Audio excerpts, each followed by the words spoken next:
ಮರಳಿ ಕರೆಸುವುದೆಂದು ಕಂಬನಿವೆರಸಿ ಕುರುಪತಿ ಪಿತನ ಚಿತ್ತವ ಕರಗಿಸಿದನು. ಮೇಣ್ತಾ ಕರೆಸಿದೊಳು ಗಾಂಧಾರಿ, ಕರೆಸುವವದಿರು ಭಂಡರೋ ಮೇಣ್ಮರಳಿ ಹೋಹರು ಭಂಡರೋ. ನೀನರಿವುದೇನೈ ಪ್ರಾತಿಕಾಮಿಕನೆಂದನ ಭೀಮಾ. ಬೊಪ್ಪನವರಟ್ಟಿದರೆ ಶಿವ ಶಿವ ತಪ್ಪು ನೆನೆವರೆ ಭೀಮ ಸೈರಿಸು. ತಪ್ಪನಾಡಿದೆ ನಮಗೆ ಮುನಿವಳೆ ತಾಯಿ ಗಾಂಧಾರಿ. ತಪ್ಪಲೊಮ್ಮಿಗೆ ಪಾಂಡು ಕುಂತಿಗೆ ಮುಪ್ಪಿನಲಿ ಮರುಳಾಟವಾಗಲಿ. ತಪ್ಪುವನೆ ಧೃತರಾಷ್ಟ್ರನೆಂದನು ನಗುತ ಯಮಸೂನು. ಖಳರು ಮೊದಲಲಿ ಕೌರವರು ಕಲಿಮೊಳೆಯ ನಂಕುರಿಸುವ. ಕುವಿದ್ಯಾ ಕಲಿತ ಮಾಯರು ಕರ್ಣ ಶಕುನಿಗಳವರ ಸಂಗದಲ್ಲಿ.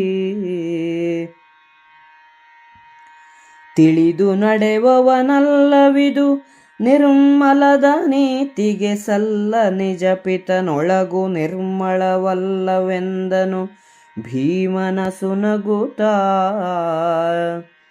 ನೆನಹಿನಭಿಮತವಲ್ಲ ದುರ್ಯೋಧನನ ಸೌಬಲ ಕರ್ಣರಭಿಮತ.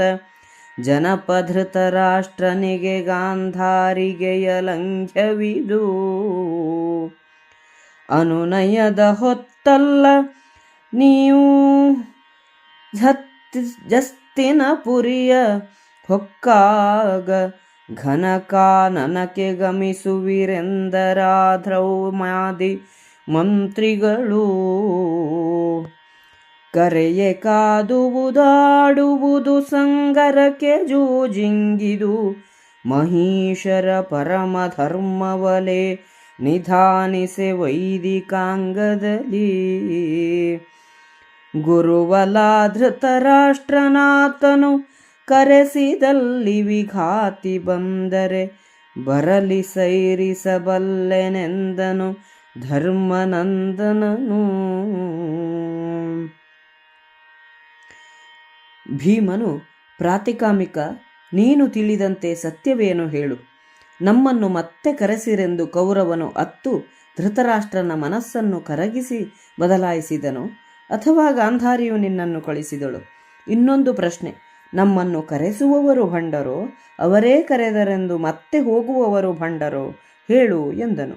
ಧರ್ಮರಾಯನು, ಪ್ರಾತಿಕಾಮಿಕ, ದೊಡ್ಡಪ್ಪನವರು ನಿನ್ನನ್ನು ಕಳಿಸಿದರೆ ಭೀಮ ಇದರಲ್ಲಿ ಕಪಟವಿದೆ ಎಂದು ಯೋಚಿಸಬೇಡ. ಗಾಂಧಾರಿಯು ನಮ್ಮ ಮೇಲೆ ಕೋಪಿಸುವಳೆಂದು ಭಾವಿಸುವುದು ತಪ್ಪು.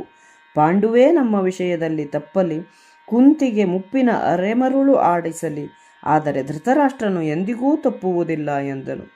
ಭೀಮನು, ಕೌರವರು ಕಲಿಗಾಲದ ದುಷ್ಟತನದ ಮೊಳಕೆಯನ್ನು ಮಾಡುವಂತಹ ನೀಚರು, ದುರ್ವಿದ್ಯೆಯನ್ನು ಕಲಿತ ಮಾಯಾವಿಗಳು. ಅವರ ಜೊತೆಗೆ ಕರ್ಣ ಶಕುನಿಗಳು ಸೇರಿಕೊಂಡಿದ್ದಾರೆ. ದುರ್ಯೋಧನನು ಸನ್ಮಾರ್ಗದಲ್ಲಿ ನಡೆಯುವವನಲ್ಲ. ಈಗ ಹೋಗುವುದು ಒಳ್ಳೆಯ ಮಾರ್ಗವಲ್ಲ. ದೊಡ್ಡಪ್ಪನ ಅಂತರಂಗವು ನಿರ್ಮಲವಾಗಿಲ್ಲ ಎಂದನು.